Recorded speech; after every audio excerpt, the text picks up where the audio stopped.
Hi, Helena. We have a lot to get to today, so should we just jump right in? Yes. All right. So we try to start every episode of Forked with the double take. And that's the one thing in the news that relates to food policy that is so bizarre and so outrageous that it kind of just makes you do a double take. What do you think it is this time around, Helena? So for this week, I'm calling it the autism science bomb. And that is referring to HHS Secretary Robert F. Kennedy saying just a couple of days ago that he expects to figure out what's causing the increased rates of autism in the US by September, like this September, as Yeah. in, what, 5 months from now? Um, I was astonished when I saw this comment. He actually made this comment in a cabinet meeting that was live streamed, which by the way, I'm like pro live streaming cabinet meetings. I think the general idea is great. It's great for transparency, but this statement was really shocking to a lot of people in the scientific community. I think there's just so much concern that Kennedy perhaps has already decided what the cause of increased rates of autism, You think? like what's causing it, and they're really concerned that he's going to pin it on like one thing like vaccines or fluoride in the water or whatever, food dyes. I mean, who knows?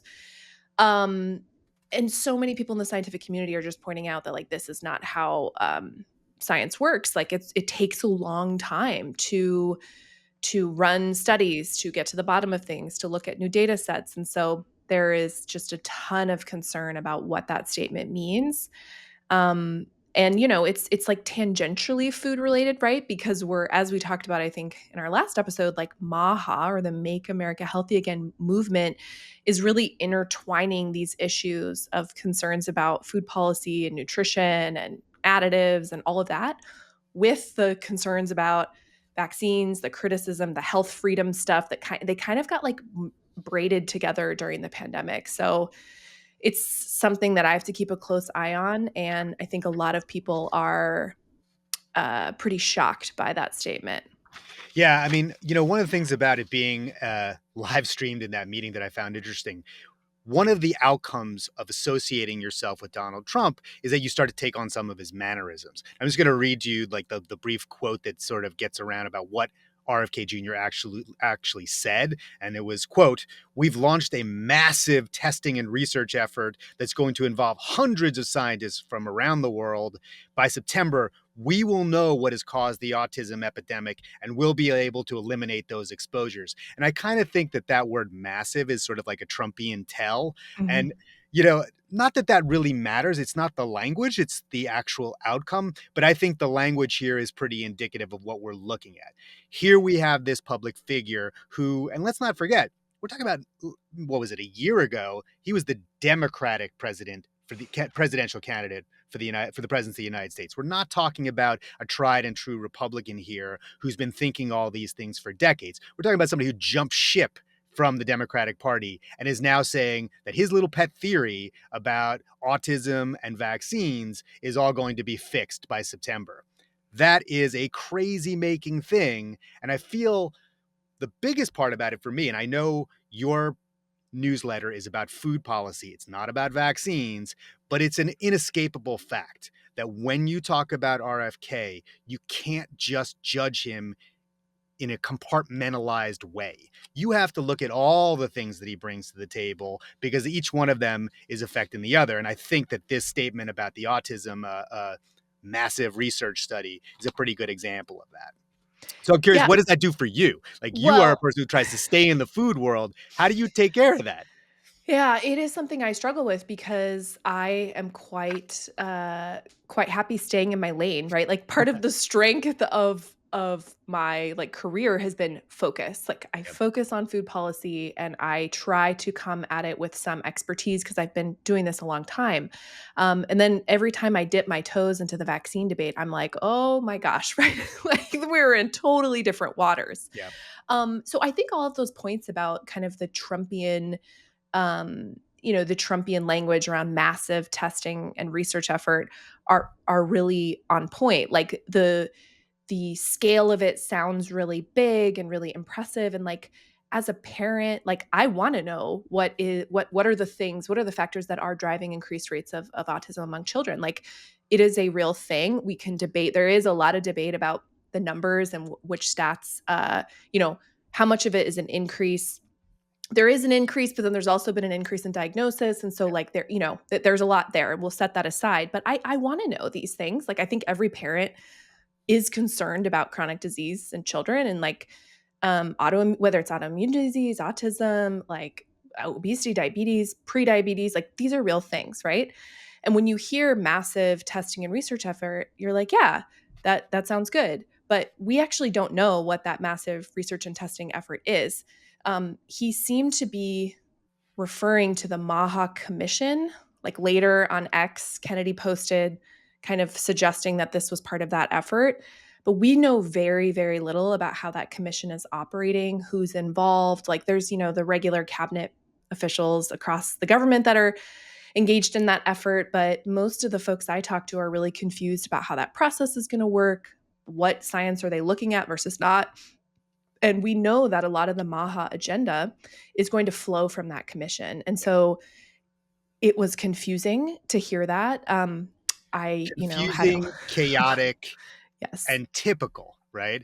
That's what I think we need to stay with before we switch on to another topic. I want to stay with the Trumpian nature of what's happening for RFK Jr., who brings his own form of chaotic political brand to his role at HHS. But this is a very classically Trumpian thing. And I think what's also equally Trumpian is the way that it gets covered in the media.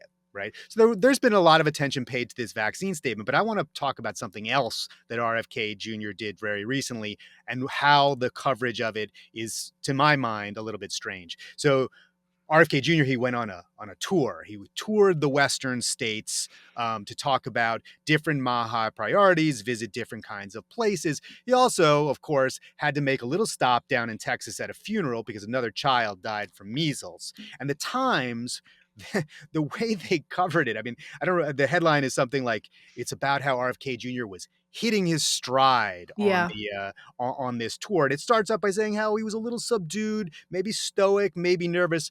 Maybe it had something to do with going to a funeral for a child who died of measles. I don't know, but that by the next day he's in Salt Lake City at a health center focused on nutritious diets, and they're describing him, you know, sort of kibitzing with people and how comfortable he seems. And for me as a reader, I don't understand why we are talking about this at all. His style, his stride. The article ends with him talking about how much he enjoyed going on a hike with his dogs. What do you make of that? Why are we getting this kind of weird coverage, I would say, for RFK Jr. when he's doing things that are of very, very significant impact? Well, I have a couple theories about this. I think one of them is that, you know, and this is the soapbox I'm always on, is that food policy, food issues are not treated like a real beat. So I can't remember which reporter was on that story, but I can guarantee because they don't have someone dedicated to food policy at the New York Times, it was not someone who's like following the ins and outs of these policies. Can I just And interrupt? I'm going to say to the yeah, who Times, was it? if the Times is out there listening, we have your solution. We have your food policy solution right here. Her name is Helena. You can get in touch. I can help you. No No, no. problem. There Uh, you go.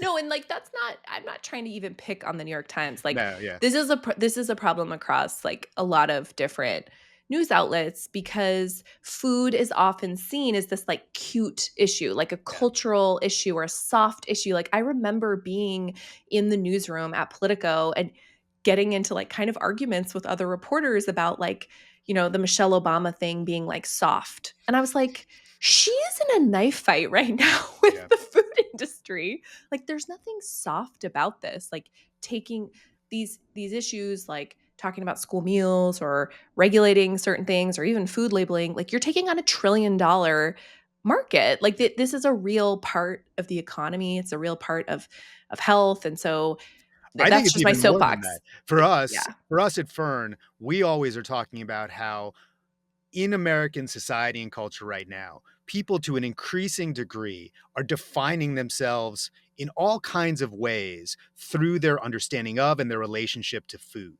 So if you're not covering food as a serious political, cultural, and social issue, you are not doing your job as a reporter. So I think you're probably right about them taking it as sort of a soft issue, but it is, first of all, it's wildly out of date, and it's also just diluted. It is not a soft issue. These are things of great daily national importance. So Well, and just to give maybe some context here, I think the it is sort of a normal New York Times thing yeah, to do, to like do the like profile, right? Like the they had great photos from the events. Like there is this sort of theme, I think, there, and I don't remember which section this ran in, but like there's this theme of like doing the more like human kind of profile things, and I think that's sort of what this was. And they have yeah, had a couple of other stories about like Kennedy's. There was one a couple weeks ago about this kind of interesting realignment within like the Republican Party about these issues, which like I've been writing about a lot. I thought that that story was pretty well done. So they have done some really strong coverage. I think part of what is hard about all of this, and I think a lot of the public health advocates are struggling with this, is like certain pieces of the MAHA agenda or the MAHA like narrative or the identification of the problem are very evidence backed, are like things that lots of health leaders have been talking about for a long time, like not subsidizing less than healthy fare, and then also having rising healthcare costs, like trying to connect those dots. One example, those things are like evidence backed. Public health leaders are like, yes, we're finally talking about this. And then it comes with all of this other sort of baggage around statements around vaccines that have been pretty thoroughly debunked by the scientific literature that's looked into them. And so it creates this sort of vortex where I think people who care about these issues, like a lot of my sources in the health world, are like, I support this thing, and this thing is scary, and this part is defunding an agency I think is really important. And so I think mixed bag is sort of yeah. like a theme that we keep coming back to, but it is not, the New York Times is not alone in being like, what No, is this? This is kind of weird. I don't mean to Yeah. point the finger Yeah. at the New York Times. I think it's just indicative of a common and sort of recurring phenomenon when you become part of the things that Donald Trump is doing. Because Mhm. there's all this talk about the tiny little kernel of truth in the distortions, or the idea that his back and forth on policy is some kind of strategic game of four-dimensional chess. And Mhm. it just puts people who, and I think I am included in this category, I know you are, people of good faith. They don't know what to do, and they don't know what to say. I'm going to use that as a transition to our next section, which is our forks and knives, which is the broader issues that are surrounding food policy in the recent weeks. And I'm going to take my cue from your newsletter, where you talk about tensions within the MAHA world between vaccine people and food people. And I'd like to hear what do you mean by that? What are those tensions other than the obvious ones? Yeah, so like as we just kind of alluded to, like I am in the food lane, right? Like I cover food policy. I have not, during the pandemic, I was not focused on like really our healthcare response or vaccines. That was not my focus at all. I was really focused actually on like the food response, right? Like the fact that we gave food banks a lot more resources. The Trump administration did food boxes. Like there were all these things that happened. Like they mandated that meat plants had to stay open. There were all these disrupted supply chains, and we were dumping food. So like I have just, even during COVID, was like Yeah, food policy. That's my lane. So now covering MAHA, I am increasingly getting somewhat dragged into the vaccine issue because of the way the MAHA coalition is sort of put together. It's this kind of sprawling coalition, as I mentioned, that includes like some more like health freedom kind of ideas, and also a lot of the food policy critiques that frankly like have previously been on the left. yeah. So it's Those it's contradictions a are very interesting, and there's I a think, lot of yeah, contradictions. So like just as an example of like how much things have changed. And actually, the newsletter's off this week because my kid's on spring break and I hadn't taken a break in a while. So, but I was kind of struggling with that, not writing this week because there's a lot going on. And one of the things that happened this morning, just to set a scene for folks, was Governor Sarah Huckabee Sanders in Arkansas held a press event with Agriculture Secretary Brooke Rollins. And it was, so just imagine this. You're in Little Rock. They're outside the governor's mansion. Almost looks like they're in like the Rose Garden or something. So there's like green, lush gardens. They're playing country music. It's this like very festive, beautiful day press conference. This just happened this morning. And the topic was Arkansas is asking USDA to ban sugary drinks and candy from the SNAP program, Yeah. and add in rotisserie chickens, because right now you can't buy hot foods with Because it's SNAP. cooked. Yeah, that's right. Yeah. Yeah. So, but I'm sitting there and I'm like, well, I watched part of this morning. I almost took my 5-year-old down there. I was like, I don't know that that's like a great spring break activity, his first press conference, like Little a Rock in quick spring. trip. It's a very nice place. So I did consider that, but I was like, we do need to take a break. He'll go to another press conference, I'm sure. But so I'm watching this morning and I'm just thinking, like, the idea that a Southern Republican governor, like playing country music in the background, is essentially taking on like Coca-Cola in this moment, right? Yeah. Like saying, we are not going to spend taxpayer dollars on these products. Um, it was just sort of a shocking moment. Like back in the day, like you can remember when like Michael Bloomberg in New York was getting called the nanny state for trying to get the soda sizes smaller, the big gulps down, right? Like they just, Smaller soda ciders and the calorie counts on the menu, yes, the both of calorie which counts, he banned trans fat, he did all these things. And like, it's interesting now to think about how many of those policies would be MAHA yeah, on the right. And yeah, so once you get into the specifics, it's like just there's been some real political realignment. And I think that's what's like most interesting to think about.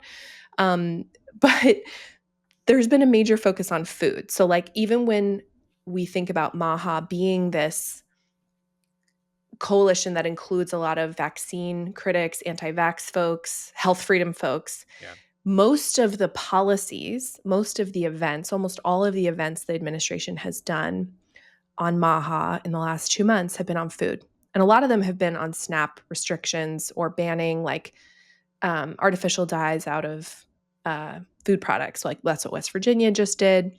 So it's sparked this incredible anger among the anti-vaccine folks because they were expecting more of the MAHA agenda to be focused on vaccines. They wanted the COVID shot pulled. They wanted like a hammer to come down on the like childhood vaccine schedule. They like had very high, I think, hopes for like major change. And we have not seen that. Now, we have seen some moves that really concern infectious disease experts, like the head vaccine regulator has been pushed out at FDA. They've made a lot of changes to like the advisory committees that are very key in setting the schedule and working on vaccine safety for children. So I'm not saying they haven't made changes, but the MAHA theme coming out of the administration has been decidedly focused on food. So in the newsletter that I recently wrote about this kind of like food versus vaccine tension, I have these 2 quotes, which I thought were really telling. Yeah. So one vaccine critic like wrote in their Substack, or no, I think they wrote on X, "I still cannot believe that MAHA wasted the first 100 days on soda pop." Like this was the vibe, right? And like I I can't think believe there's that either, right? I think, who knew I was in agreement with this guy? well, it's just an interesting time. I am actually not really that surprised, only because this is, I think, low-hanging fruit. Yeah. Like this is easier to do if you let states um, restrict products or apply for waivers. That's like a way to get some like wins in the media, or like these wins without doing anything federally, without regulating, without passing a bill through Congress. So it's kind of like the path of least resistance in a way. Like they're letting the states um, do these initiatives and then the feds can just like approve them. It's like But that's an I mean, in interesting some ways, idea it's in also a itself. federalism Yeah. argument. And actually, that's what Brooke Rollins said today in the event. She was like, this is an example of, the states being the laboratories of democracy. So, which is like actually a long time more, I think, Republican or conservative ideas, right? That the states should be driving things. But But I think many, that's many interesting states in and are of now. itself. So what you're talking about with going after low-hanging fruit, I think that's important to focus on for a second, because there are many other ways in which the Trump administration is not going after low-hanging fruit. They are doing the big things that are very unpopular, whether it's in the markets or in the media or in public opinion. But here, in this particular case, they're saying, no, no, no, the American public is not ready for us to undo the entirety of vaccine policy. We're just going to, have a massive study on it. But meanwhile, what we're really going to do is change. And these are not unimportant changes, but changes to SNAP, changes to what you can do with school lunches and things like that. Why do you think that is? Why is this the place where they feel some sort of reactivity to public opinion, whereas in these other places there is just none? That's an interesting question. I don't know. I'm not as familiar with the polling on these other issues, but I can say that like the polling on vaccines versus some of these food issues is pretty starkly different. Yeah. So, if you ask like the average American voter, like, or do you support like revisiting the vaccine schedule or vaccine requirements? It's a minority support, right? Like, there isn't like a majority out there going like, yeah, like let's do that. But if you ask the question, and the Associated Press had a good poll like right when Kennedy was going before the Senate, if you ask like, should we be like reformulating processed foods to have like fewer food dyes and less sugar, and just basically should we crack down on like how processed foods are formulated, it's like overwhelmingly supported across the ideological spectrum. And so I think that is part of it here, Yeah. but I'm not sure it explains the whole disconnect. And I don't know if part of it is that like food is easier to move on first, and then maybe later they'll do more on vaccines. I just don't know. I mean, I think RFK's statement around we'll know what causes autism by September really That's a bit of a warning, isn't it, it? it makes people think Yeah. that there will be like a hammer later. But I was actually just listening to Jay Bhattacharya, the head of the NIH, recently gave an interview. He just took office, or I guess like took that position over recently. And he said like that he was personally satisfied with the science around like particularly the MMR vaccine and autism, which is what has gotten the most attention and also is getting the most attention right now because of the measles outbreak.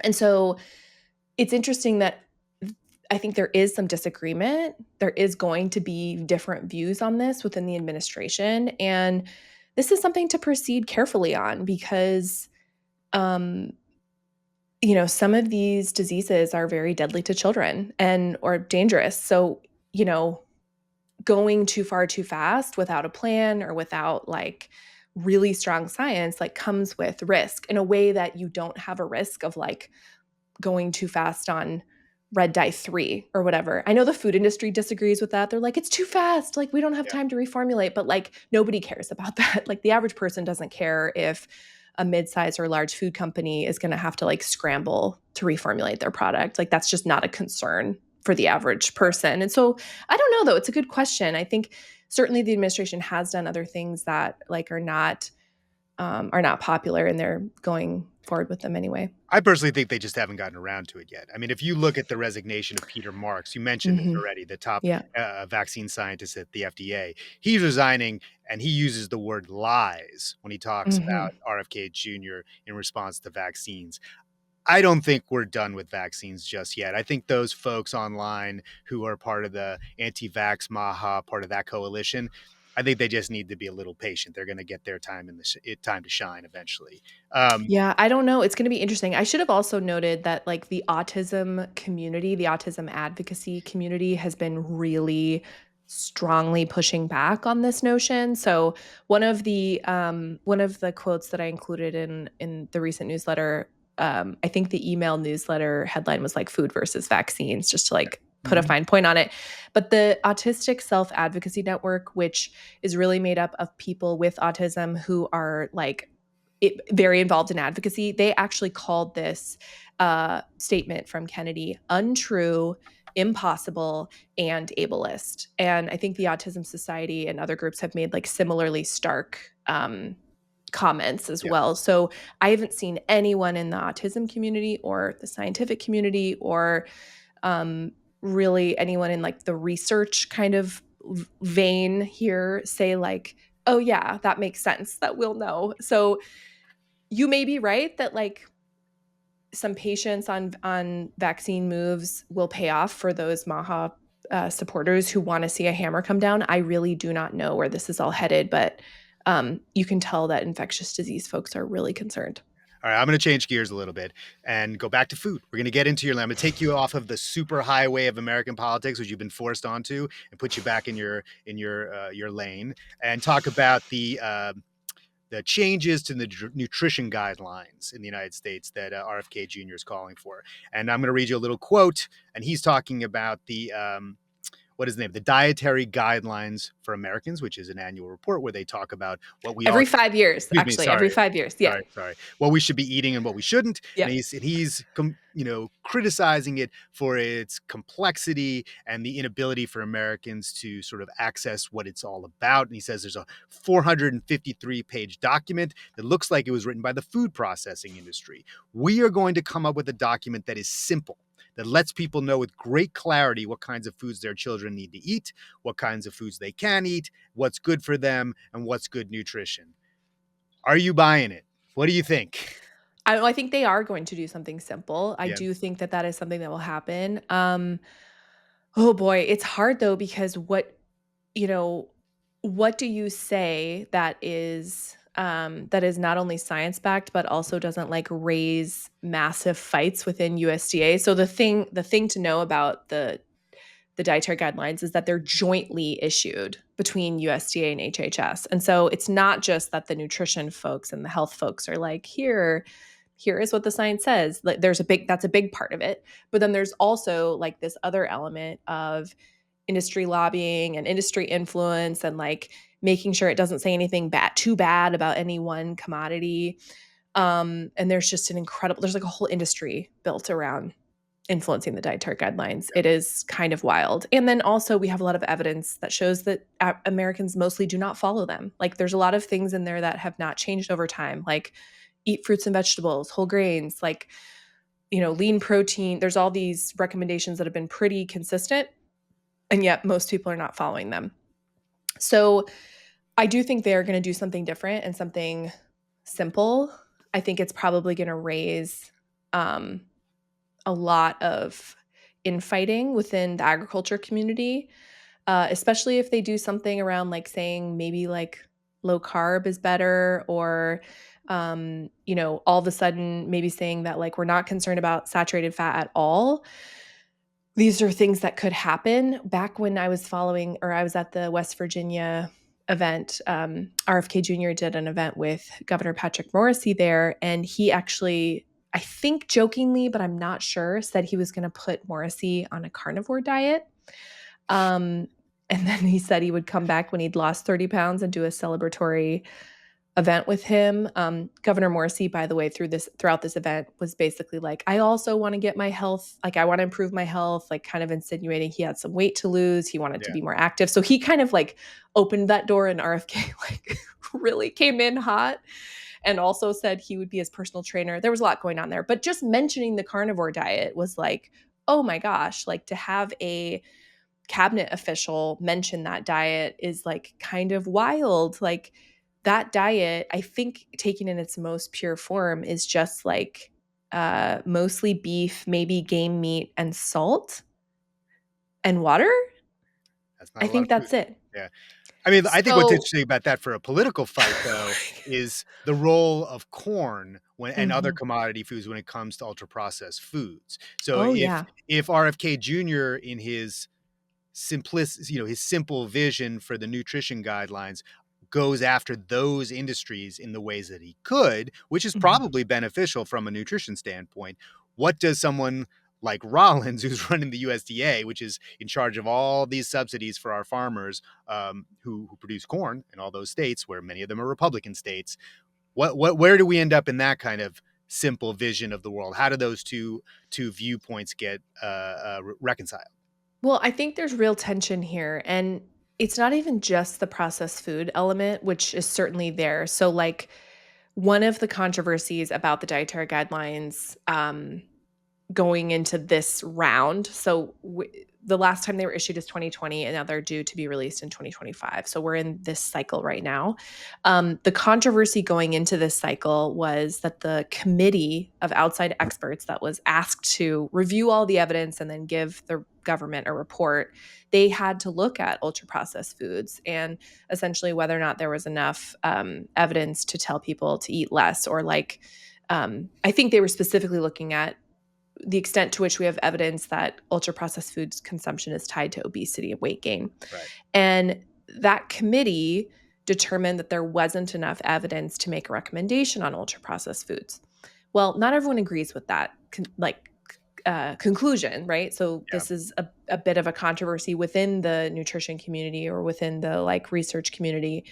Um, you know, some folks think that like there is enough evidence. It's mostly epidemiological or observational research. So like we can associate like higher consumption of these foods with poor health outcomes. We don't have it's really hard to do like randomized clinical control trials. It's really expensive to do those with nutrition. This is sort of a chronic problem with nutrition. But so I think looking at what the administration could say, looking at what they could say on ultra processed foods, regardless of what this committee said, is kind of where to look.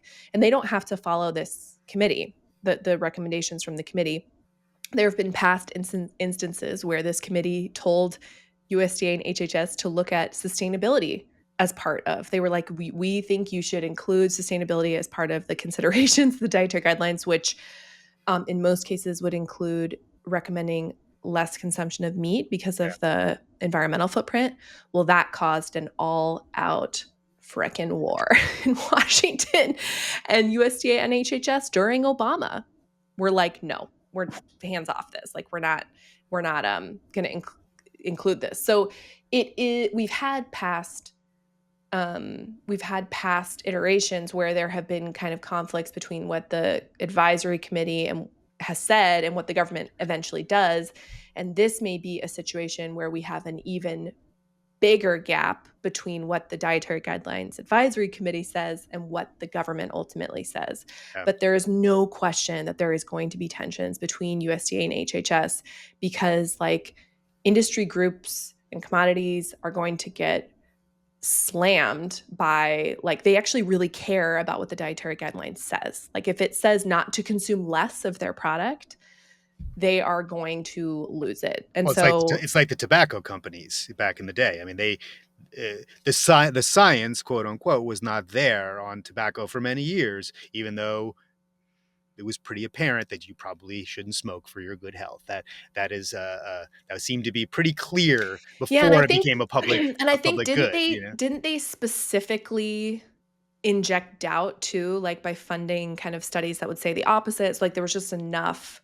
I think there's a whole book about this called like Seeds of Doubt or something. Anyway, I'm giving the wrong name, but yeah, I think there is like a lot of history of industry, like at least confusing science or certainly funding science that is more like advantageous to their interests. This is not new.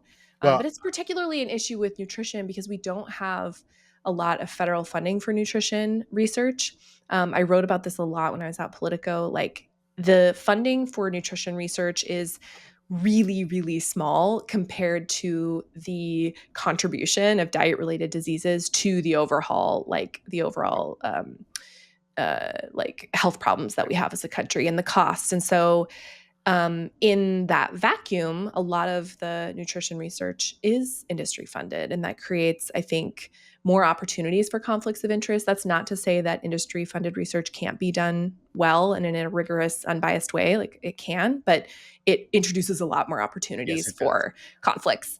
So it's just kind of a hot mess overall. And I think even if you see the government say something pretty different on nutrition, there's going to be even more noise about it because you're probably going to have a bunch of experts in the press saying this isn't science based, or like we probably have the opportunity for this to become in some ways even more confusing, even if they do issue something really simple, which I think they could. One thing that's also important to note, most people don't know that we don't have a food pyramid anymore. We have what's called My Plate. And if I had all my boxes unpacked in here, I would pull up the plate. I actually have one. And it's basically just four quadrants, right? And it's grains, protein, fruits, and vegetables. Like half the plate's fruits and vegetables, right? And so like that is fairly simple. Um, the Obama administration revamped that to try to make it simpler, but the government hasn't put very much money behind it. Like most people don't know that exists. There hasn't been this like massive campaign to promote that. Oh, by the way, it also has milk floating up there. So milk's like its own thing. Drink milk with your plate. And there's also lots of debate about whether or not that should be water, or we can set that aside. So technically we do have a tool that's kind of simple, but the government doesn't really put much behind it. So So I yeah. want us to get to another subject, and I think it's somewhat related to the dietary guidelines and a simple plan, because you're going to need a simple plan to produce a document like this if everyone at HHS gets laid off. So Mhm. why don't we talk about that? You had a number in your newsletter that there were up to 10,000 HHS workers who were laid off. I saw higher numbers than that. It's pretty indicative of the way things are going these days that nobody actually knows how many people are getting laid off. But why don't you talk to me about the impact of that? And not just the impact of the layoffs, but the impact of us not knowing about the layoffs. Yeah, we don't have, I think, a real total. And part of that is because this has come in multiple waves. So, first we had the like Doge fork in the road emails where they were kind of asking people to take essentially buyouts. So, we Yep. had that. Then we had the probationary wave, which ended up knocking out a lot of new hires, which one of the challenges was with that was that a lot of times the new hires are specifically what's been identified as a need. So like bird flu is a good example. Like we brought in new people to help deal with that because it was a huge issue. And so the probationary wave ended up being disruptive. But at each step, we never got like good numbers. And even people within the administration or within the government were not often given like the numbers. So they wouldn't know like how many people that I manage have taken a buyout or have been swept up in these probationary firings. So there was that. Then we get to this other wave, which is what's known as a RIF, reduction in force. So that's another acronym. It's actually an acronym that I had not heard in my It's usually 15 years of military. doing this. It's usually military related, I think. Well, Yeah. there you go. Yeah. So it was not a term I was familiar with regards to like FDA or USDA or CDC.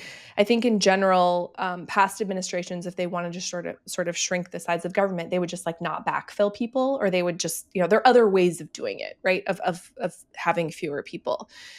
But this is a plan to actually drop out, like in some cases, entire offices, just like eliminate them. So actually, almost the entire media and communications office at FDA has been riffed. So all of the folks that I used to ask questions of have been laid off.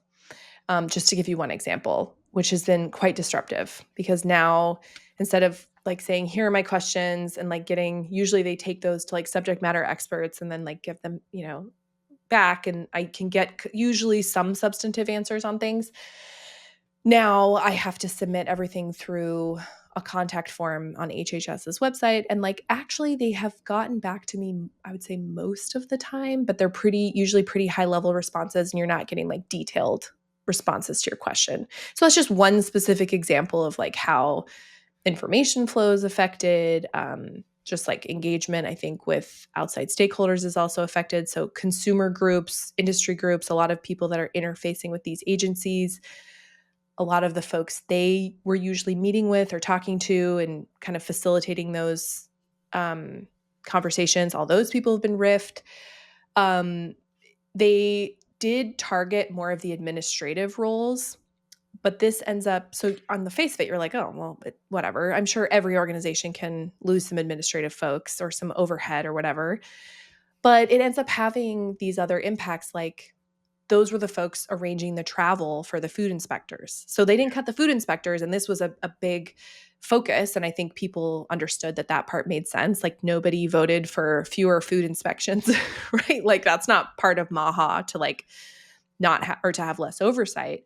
But if you are cutting some of the back end functions or some of the support, like the labs that do some of the testing, if you're getting rid of some of those kind of ancillary functions, there ends up being a real impact. And so that's kind of where we're at now, is like sorting through like what is going to be the lasting effect of the riff. Plus, you can also be re-riffed, unriffed, You can be re-riffed, de-riffed, and right? now there's contractors. So Yeah. like Marty McCary, who has now the FDA commissioner, has said that they're going to like rehire some of these folks as contractors, or like they're going to hire contractors to do some of this work. And so, you know, it's really hard to sort out how much of this is going to like really improve efficiency and how much of this is like a lot of people are not able to do their jobs right now because they're confused about what's going on. They don't know who's been let go or not.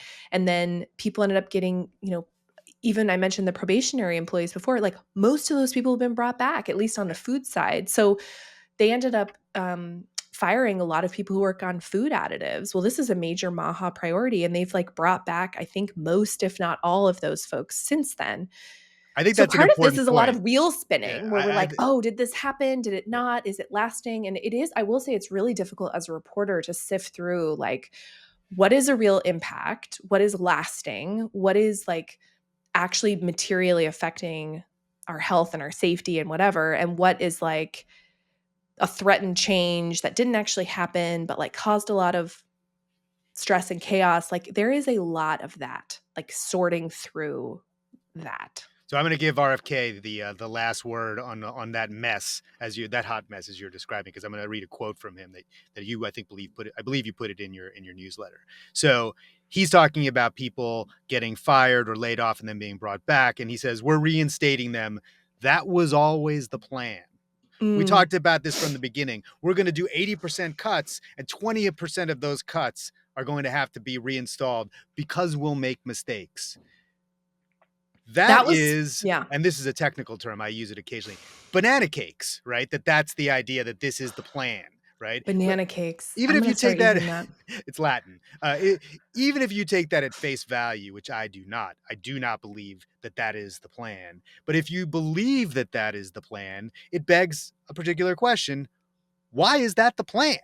Right. Mm-hmm. And I'm curious. I mean, this is the last word, and then I want us to move on to something a little happier. But tell me why that's the plan. So I think what Kennedy was referring to with the 80-20 is like an Elon Musk thing, Yeah. which is that if you aren't, I think it's this general theory that if you aren't cutting enough if people are not complaining or saying things are going to break. And then once things break, you sort of get back the people you need. Like this is what he did at X, or formerly Twitter. That worked And out so fantastically. They lost what 50% of their stock value through so that. yeah, I'm not an expert in Yeah, like X's yeah, stock, but yeah, certainly that company's not worth anything close to what it was. yeah. So that's definitely true. But that is, I think, part of the theory. And so what he was doing there was, I think, defending that theory of like, you know, we're going to be aggressive in our cuts, and then we are going to make mistakes and we'll bring those people back. And specifically what he was talking about there is that he got asked by a reporter. I was at that event where he said that. He got asked by a reporter about CDC's like children's lead surveillance program. And so this is a program that like actually a lot of people who have little kids have gotten their blood tested for lead at the pediatrician. This is just like a routine screening. Yep. And it is that we actually have a program, like a federal state kind of partnership on screening kids for lead, so that if their lead levels are too high, they will go into their homes and like try to figure out like why these kids are getting exposed to lead. This is obviously something that would fall into like MAHA, right? Like this is affecting developmental potential of children, their IQ potential. I mean, there is no Lead safe level poisoning of is lead. bad. No, lead Yes, poisoning is it's bad. bad. The whole Roman Empire falling thing about lead, this is not good. You want And the government to make y- sure kids are not yes. ingesting lead in their homes. And also, it's kind of an ironic thing because Kennedy first rose to prominence within the environmental movement over Mhm. concerns about mercury in fish, which is like Yeah, another heavy metal contamination that is, by the way, caused mostly by pollution, by air pollution that yeah, then gets in the food chain. And so, like, that's a whole other topic, sure. which we should do another time of like how environmental regulations fit in with MAHA or not. But so anyway, he got asked about this, and that's where he said those people are going to be reinstated. And I That's think not a it's one very of those things. satisfactory answer, though. Well, and it's like it's also one of those things where right now I'm like, oh, I meant to check. Like, Yeah. did those people actually get put back Yeah, on the you never job? know. One of the key things that that division did back, it was about a year and a half ago, is they played an important role in figuring out. Remember the lead applesauce pouch fiasco? Do you remember that? Like hundreds of kids got lead poisoning from these cinnamon applesauce pouches that were imported and had, basically the cinnamon was highly contaminated with lead. And like That's not good. one of the only reasons we figured that out is because of this screening. Like Yeah. they connected the dots and the state, some state health officials were very on the ball. And so like, those are the things, those impacts where like the consumer you can actually say like consumers or kids could be less safe because of these cuts. I think those are the things that are important to focus on instead of like, oh, you know, government officials are like stressed out and confused. Like, I'm not saying that's not a real impact, but I think right now when you're trying to sort like what are the facts on the ground, what are the cuts, which ones actually came into effect, and what is the impact of that, I think that's what I'm trying to focus on as a reporter, because there is so much chaos, there is so much change happening all at once, and it's really hard to like nail down like the Absolutely. real, the real Absolutely. story of like what has happened. So I think we should Yeah. change gears. But before we do, I want to give one last sort of thought about that kind of chaos exemplifies. And I'm going to quote as I like to do, a New York Knicks point guard from the 1970s days, the fabulous and much missed Michael Ray Richardson. And he was talking about basketball, but I think it's applicable in this situation. He's talking about a Knicks season, and he says, and I quote, "The ship be sinking." And that's sort of where we are. All right. So with that in mind, I want to change to our final segment, which we call Good Vibes, which is something in many cases it's unexpected that's happening in food policy that we kind of like. In this case, I'd like to hear from you and I am not a soy latte drinker, but you can tell me why this is a good thing. Go ahead. Well, okay. So I try to steer clear of saying like what is a good thing or a bad thing, but I think one of the things we were looking at is like what is bipartisan right now, or like what are people like agreeing on? And there's kind of two things that come up I think right now, and they both relate to milk, which is always a fun topic. And I say that because there's just lots of fights about milk. It seems like over time, um, there is a bill by I think it's Fetterman, Booker, and Kennedy in Louisiana. An So interesting trio Republican, right there. yes, a Yeah. really interesting trio. There's a new bill to essentially make sure that schools can serve plant-based milk options if they're like nutritionally equivalent with milk. And that is, there's a lot of students that are lactose intolerant, or they don't want to drink milk, or they maybe culturally don't drink milk. I mean, there's just a lot of like layers here. Booker's a And vegan, right? Isn't that he is correct? a vegan, Yeah. yeah. And Yeah. and milk is a really like big part of the school meals program. It's also like a pretty significant, I can't remember what the percentage is. I once knew this, but it's like a significant percentage of the overall fluid milk demand is for the National School Lunch Program and the breakfast program. So they're basically saying like we should have plant milk as an option for schools.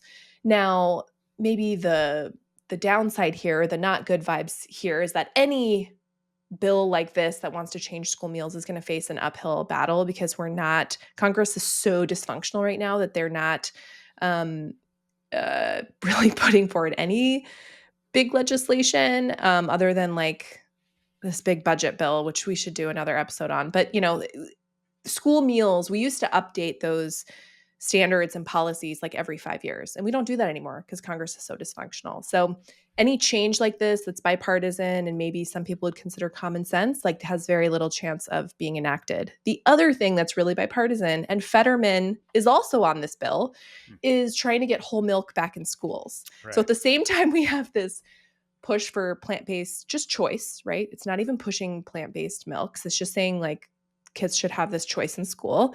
And then we also have this big push to get whole milk back in school. So basically the backstory here is ever since the Healthy Hunger Free Kids Act, which was the Michelle Obama era update to school meals, we took out whole milk and 2% and we went to non-fat and 1% milk.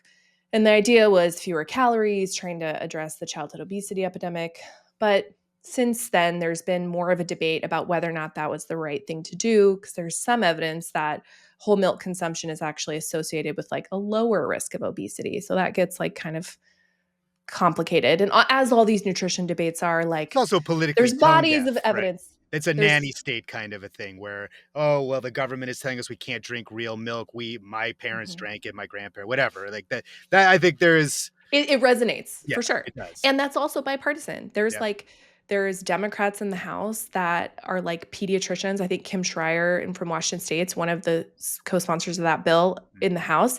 And people don't realize that back in 2023, the House actually passed a whole milk bill out of the full House. Like the House of Representatives is like barely voting on anything, right? Like they're super dysfunctional. They passed that bill and it was like 330 to 99 or something. Like it was incredibly bipartisan to put whole milk back in school. So it's just an interesting side example of like where there randomly can be these like strange bedfellow coalitions and like there can be some bipartisan cooperation. I think the worry among some in the nutrition world is that like the more you have Congress involved in these nutrition things, the more political they get. Like they would rather have like the Institute of Medicine or the National Academies or, well, I guess now it's the National Academies of Science, Engineering, and Medicine, NASEM, used to be IOM. But, they want to have these like expert panels look at these issues so that it's not Congress deciding what kids should be eating, because that's much more open to political conflicts of interest and like, political donations being like the main driver. And so it is sort of a complicated question of like how involved should Congress be in setting these rules. But it's so interesting to see these like very, very disparate interests and like politically divided members agree on something like whole milk or in anything, the other case, plant-based milk. Yeah. It is. And like, I think a lot about how like this moment we're in with food and food policy, like it has just been so scrambled. This is no longer like, you can no longer tell if someone is like liberal or conservative really based on like what foods they're eating or what they're talking about or whether or not they support certain things like whole milk or plant milk. Like these are, they've just been scrambled. It's just a very interesting time. So I think we're going to have to call that a moderately good vibe. It doesn't make the full the good vibes thing standards. Is hard. Yeah, it's hard too because like there's so much news going on and there's so much chaos in the media. And then also I really try to not endorse ideas. But I do think like in general, bipartisanship is good. I'm willing to stake my flag on that. I will in the spirit of bipartisanship, I will agree with you with that, yes. Even though I don't necessarily agree. I don't always agree. Well, it can be bad too. Yeah. So I think that's got to be enough for today. We've had a lot to talk about and I really enjoyed it. I'm going to take the last word. It's going to be very quick and then we're just going to say goodbye. But before we do that, tell everybody how they can sign up for your newsletter. Yeah, you can just go to foodfix.co and you can sign up for free every Friday, except for not this. Well, I'm not sure when we're going to post this, but you'll be every back once at it. in a while I'll take a spring break. But yes, it's mostly every Friday. So last thought before we go, egg prices still up. Thank you very much.